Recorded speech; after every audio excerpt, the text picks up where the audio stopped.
Now going to talk to Salima Henok, who is currently in Swakopmund, to give us an update on the independence celebrations there.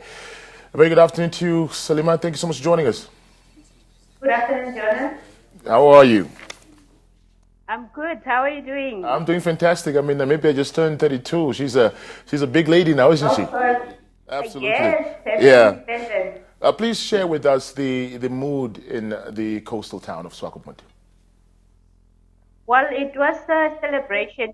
Despite the public allowed in the venue, they turned up in numbers and they were dressed in their traditional attires.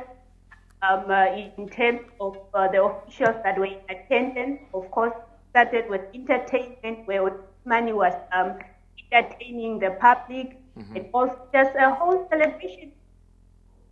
Yeah.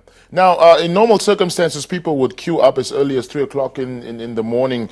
Was this the case as well? And unfortunately, we understand that some people had to be turned away because of obviously the COVID-19 restrictions. Talk to us about that. Well, I was speaking to some of the public members that were outside, and they said that they came as early as 6 a.m. in the morning. So they were hoping that they will be allowed to enter the stadium. But despite that, they came early and they were not aware that they were not allowed to come into the stadium, but they just stood there and were hoping that at least some of them would be allowed to go inside, which is what happened towards the end of the program. Salima, on my way to work today, I passed an open market there by Stop and Shop in Okuriangava, and it was just business as usual. I mean, usually growing up, I remember, celebrating independence, there was a day that you'll spend time with your family, have a braai at home, go to the dam. But today was, for ordinary people, for many ordinary Namibians, just another ordinary day.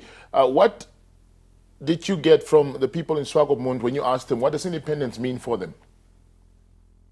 Well, the fact that the public turned up at the stadium, I think that itself was already, I think, of saying we came to celebrate independence regardless. And I think also COVID-19, also, because yesterday I was speaking to an elderly lady where I went to buy some traditional food, and I was asking her if she will make it to the stadium or she will be celebrating independence, and she said that, she's very cautious with the COVID situation. She doesn't really want to get into the public so that she doesn't get COVID and so forth. But besides that, if you drive around Swakopmund, you can see that people are having parties, you can see that people are celebrating in a sense, and there is that independence feel, perhaps because the celebration is being held in the town.